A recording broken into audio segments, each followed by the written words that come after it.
करें हम अगर न्यूरोफाइब्रोमा के ऊपर या लाइपोमा के ऊपर, तो हम कनेक्शन जोड़ रहे हैं रात को जागने से। हम बात कर रहे हैं रात के जागने से क्या कनेक्शन है। दोस्तों, रात के जागने का कनेक्शन बहुत बड़ा कनेक्शन है। एक्सपीरियंस में मैंने देखा है, 8-10 साल से जो मैं काम कर रहा हूं इन बीमारियों के ऊपर, मैंने देखा है दोस्तों कि जो लोग रात को जागते हैं या रात को ड्यूटी करते हैं या रात को किसी भी कारण से उनका जागना होता है, तो ये बीमारी ठीक होने में बड़ी प्रॉब्लम आती है और ये बीमारी बहुत तेजी से बढ़ती है। कोई भी दवा काम नहीं करती है, चाहे मेरी दवा हो चाहे किसी चीज़ की दवा हो। कुछ चीज़ें हैं जो हमने पकड़ी हैं कि रात के जागने वालों को अगर हम ये करवाते हैं तो थोड़ा सा फायदा होता है, थोड़ा सा, लेकिन बहुत ज़्यादा नहीं। जो दूसरे लोगों को इतना अच्छे रिजल्ट मिलते हैं उतना रात को जागने वालों को रिजल्ट नहीं मिल पाते हैं और उनकी बीमारी रुक भी नहीं पाती है। जैसे बढ़ना हो जाए, नया होना बन जाए, चाहे वो न्यूरोफाइब्रोमा हो या लाइपोमा हो। वैसे तो दोनों बीमारी अलग अलग है, दोनों के परहेज अलग हैं, दोनों के इलाज अलग हैं, लेकिन रात का कनेक्शन दोनों बीमारियों से है। क्योंकि दोस्तों होता क्या है, जब हम रात को जागते हैं तो हमारी जो पाचन क्रिया है, जो हमारी मेटाबॉलिक क्रिया है, वो हमारी फास्ट होती है। और फास्ट होने से हमारा जो एक्स्ट्रा सब्सटेंस है, जो बैड चीज़ें हैं, जो बुरी चीज़ें हैं जिनको पाचन के दौरान निकाला जाता है, वो तेज़ी से निकलती हैं। जैसे कि यूरिया हुआ, यूरिक एसिड हुआ, एल्कोहल हुआ और हाइड्रोक्लोराइड एसिड हुआ।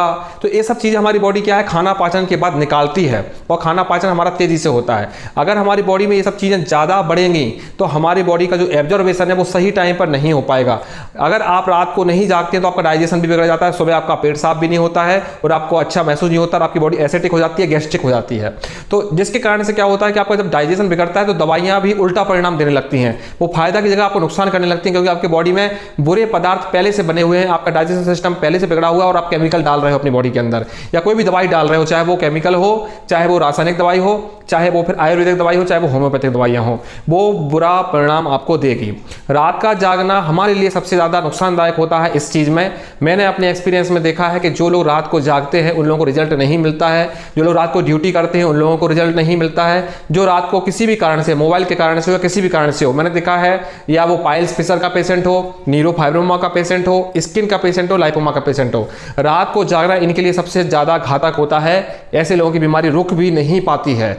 बार बार पेशाब जाना रात को, अगर आप रात को जाग रहे हैं और बार बार आपको पेशाब आ रहा है, इसका मतलब आप समझिए कि आपकी बॉडी का जो मेटाबॉलिक प्रोसेस है वो फास्ट है, आपका एब्जॉर्बेशन नहीं हो रहा है, आपका बॉडी से आपके जो सब्सटेंस हैं, बुरे पदार्थ हैं, वो निकाले जा रहे हैं। तो आपकी बॉडी में जब एब्जॉर्बेशन की टाइम आएगा, मतलब जब अवशोषित करने का टाइम आएगा, तब आपकी बॉडी में कुछ नहीं बचेगा और आपकी बॉडी ड्राई हो जाएगी। उस समय फिर आपका स्टूल भी हार्ड हो जाएगा, उस समय आपका डाइजेशन भी हार्ड हो जाएगा, उस समय में आपकी बॉडी एसिडिक हो जाएगी, जिस कारण से जो आप दवा खाओगे वो भी नुकसान करेगा और जो आपकी प्रॉब्लम है वो तेजी से बढ़ेगी। तो आपको इन चीज़ों पे ध्यान रखना है। बहुत से लोग क्या कर रहे हैं कि सर हम 12 बजे तो सोते हैं लेकिन सुबह 9 बजे तक सो लेते हैं, हम 8 घंटे की नींद पूरी कर लेते हैं। तो ये चीज़ नहीं चलेगी।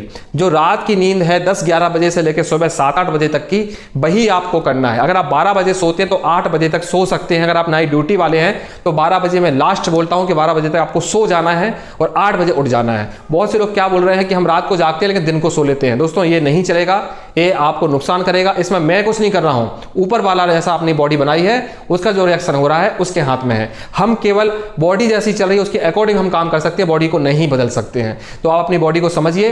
अगर आपका ये रूटीन है तो आप अपने न्यूरोफाइब्रोमा को नहीं रोक पाएंगे, पाइल्स फिशर को ठीक नहीं कर पाएंगे, ना लाइपोमा को रोक पाएंगे।